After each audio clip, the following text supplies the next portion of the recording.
Hello, welcome to my channel. I'm John Hartledge. Today we're going to travel to the southwest of France. Yes, the southwest, one of the most storied areas of wine production in the world, Bordeaux. We're going to taste some Cru Bourgeois, and I can tell you right now, I know I'm going to have fun. This has been in the bottle a while. It's excellent. And a little teaser, my uncle is really excited about this wine. Let's chat wine.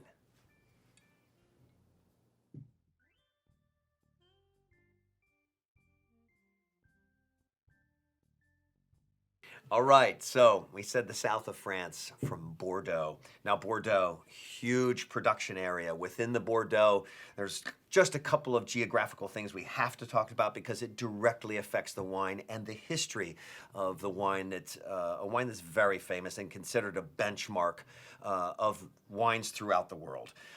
Everyone who makes a Cabernet blend, a Merlot, all that family of Cabernet type grapes and the family of wines that are typical, or grape varietals that are typical of the area of Bordeaux, anyone who makes those grapes will compare themselves to a flavor profile known as Bordeaux. In England, because England was involved in the real start of this industry in France, and now we're talking back in the 1500s, 1600s. England was very much involved, and they had a huge taste for these wines. It was called claret.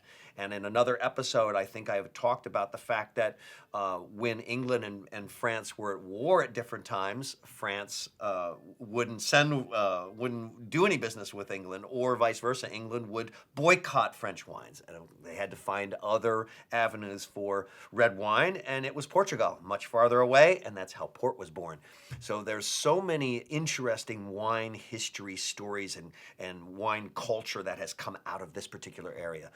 Grapes were first brought to this area most likely by Roman soldiers, and that's 100 years BC, so before AD, so 100 years before the birth of Christ. So you're talking very, very much a long time. This area where this particular wine is produced was mostly grazing land. It wasn't really used to grow anything until some Dutch merchants in the 1600s, with technological advance, were able to drain this swampy marsh area.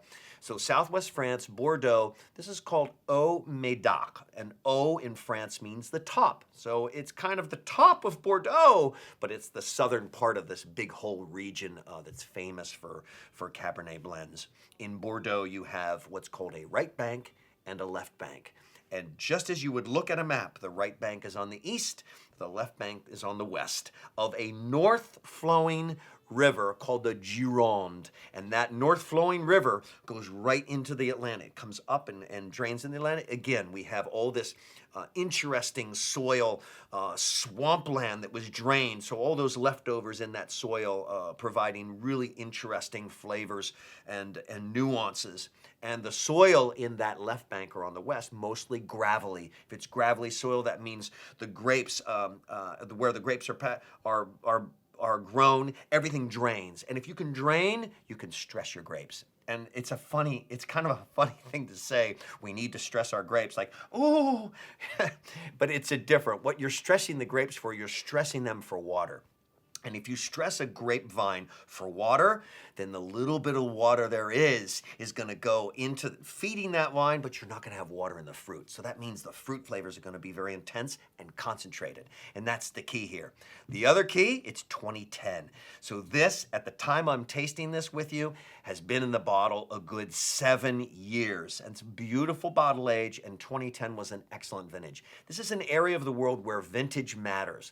Named by the producer and the area, in this case, Haut-Médoc.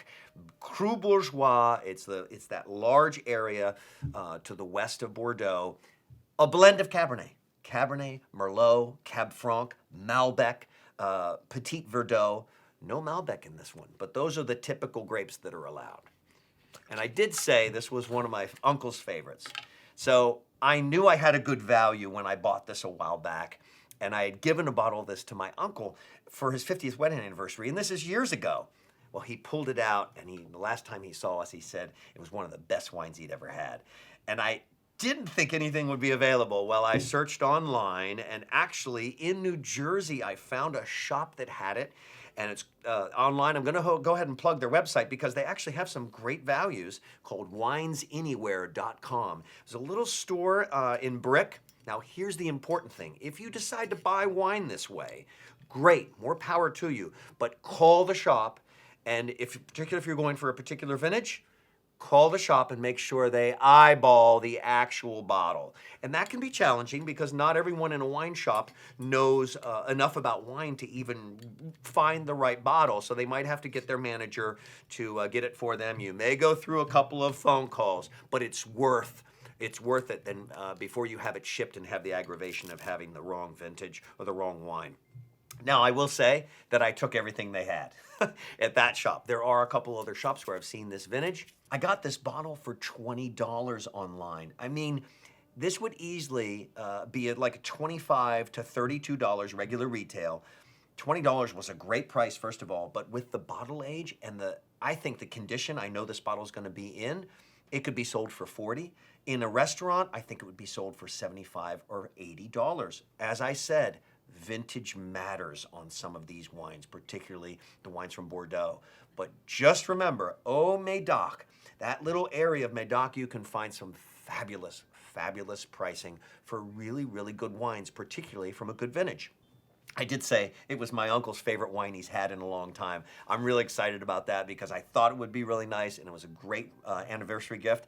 It's my Uncle Champ. I have to say Uncle Champ, and he's called Champ. His name is Henry, but he goes by Champ because when he was an infant, he came out and his dukes were up, and one of the grandfathers or one of the males in the family said, "Wow, he looks like the Champ." And ever since, the whole family knows him as Uncle Champ. So Uncle Champ, this show is dedicated to you. I know, John. Shut up and pour the wine. Oh, it's wine. So sometimes I wax romantic a little, and it's just the part of the I don't know what from wine that just creates those kind of feelings. You never want to abuse a wine. You sip and you savor, I don't think I have to decant this. I brought the decanter out just in case.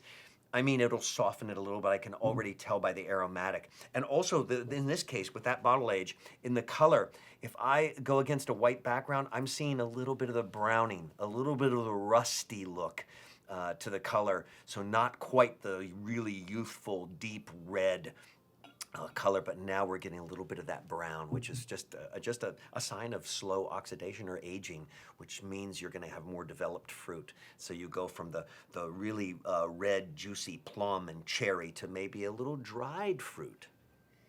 And I get that absolutely in the aromatic.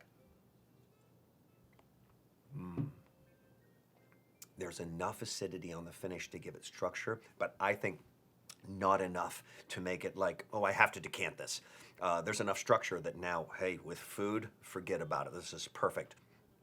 Oh my gosh, the oxidation of aging in a wine, giving you developed fruit flavors, is absolutely evident here. This aromatic is becoming a bouquet because it's starting to go like this. It's starting to integrate all those flavors. But just for fun, let's see what kind of softening happens when we do a little decant. So listen for the hiss or gurgle. Beautiful. Okay. And I'm looking at the finish is what I'm thinking about. There it is again, the mix of senses, looking, hearing, tasting.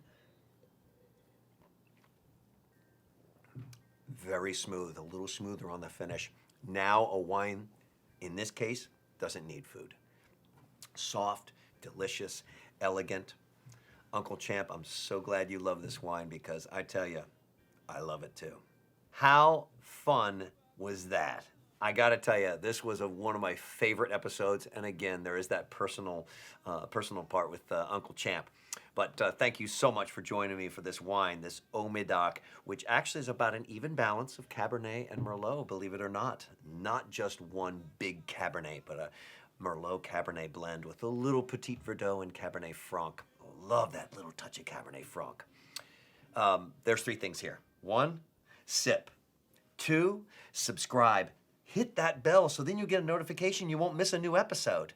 The last one, share it. When we have fun episodes like this, definitely share it. People love this. This is a fun way to approach wine. I know it's a fun way to talk about wine, and I know it's not just fun for me. This is great, and I love your feedback. Don't be afraid to leave a comment underneath. I'll put some extra description notes for the many issues that we talked about in this episode. Come back and see me again. Let's chat wine.